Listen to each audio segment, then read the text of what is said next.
an essential capability to bounce back from setbacks. That's the definition we use most often for resilience. And resilience is becoming an increasingly hot topic in leadership development these days and at federal agencies because we are in trying, challenging, ambiguous times. Leaders have to start looking within to get through those challenges. My name is Virginia Hill, and I work at the Partnership for Public Service. We're a nonprofit, nonpartisan organization in Washington, D.C. that aims to make government more effective for the American people. And I do that through leadership development. We know that leaders are the key to engaging their staff, motivating their staff so that we can achieve those important missions. So let's go back to that definition of resilience, an essential capability to bounce back from setbacks. And many times resilience is just that, bouncing back, persevering. So if you think about something like getting passed over for a job opportunity that you really had your heart set on, or maybe your funding getting delayed on a really important project. How do you bounce back from that and persevere? Other times, resilience is more about recovery. I think about my knee surgery 5 years ago when I had my ACL replaced. I knew that my knee would never be the same after that surgery. It's not really about bouncing back, but I can recover and put in the work to move through that experience. An even deeper story comes from Virginia Buckingham. She was the head of Logan Airport during the tragedy on September 11th. She was blamed and scapegoated through the media. She even received death threats.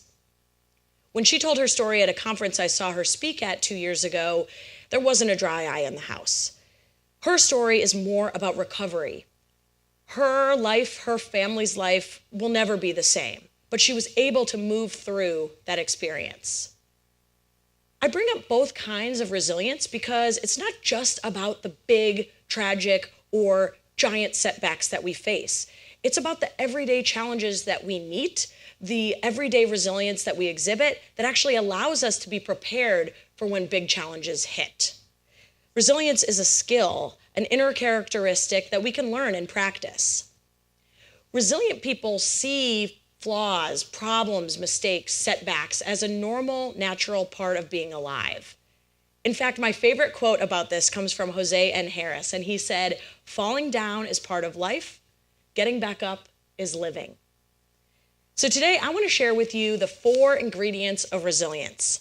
The first 3 come from an article by Diane Kutu in the Harvard Business Review. And then I want to add a 4th ingredient to round things out. So the first ingredient is a staunch acceptance of reality. Resilience is about staring reality in the face, seeing the facts for what they are, and not being in denial of what is or wishing it was different. It's different than optimism. Optimism is about having a hopeful view of the future or seeing a light at the end of the tunnel. But resilience is much more about the here and now, seeing what's in front of you and facing it.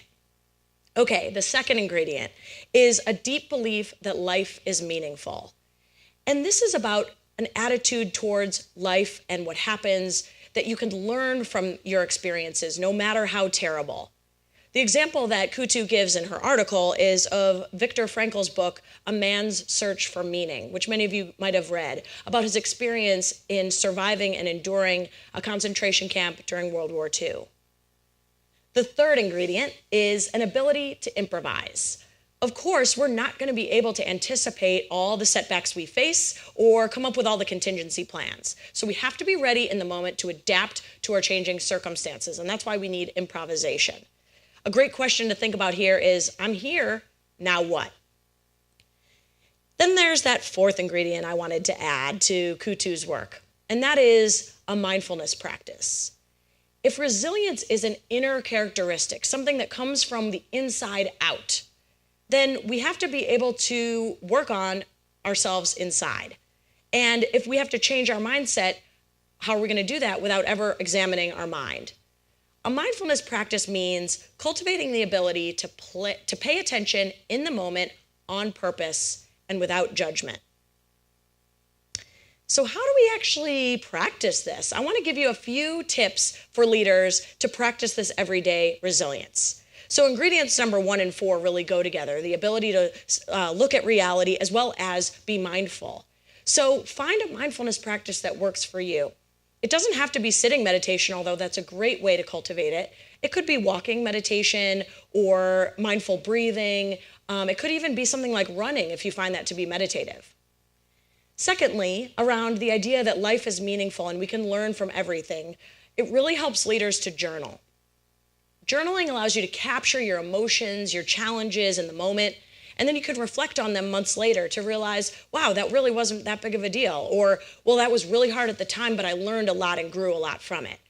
If you don't want to write it down, you can always talk about it with a mentor or a coach. Lastly, improvisation. I would just tell you to go ahead and join an improv comedy troupe, but I know that might not be for everyone. So another great way for leaders to cultivate improvisation is to volunteer to lead a meeting or a brainstorming session at work. That'll help you to think in the moment, be actively listening.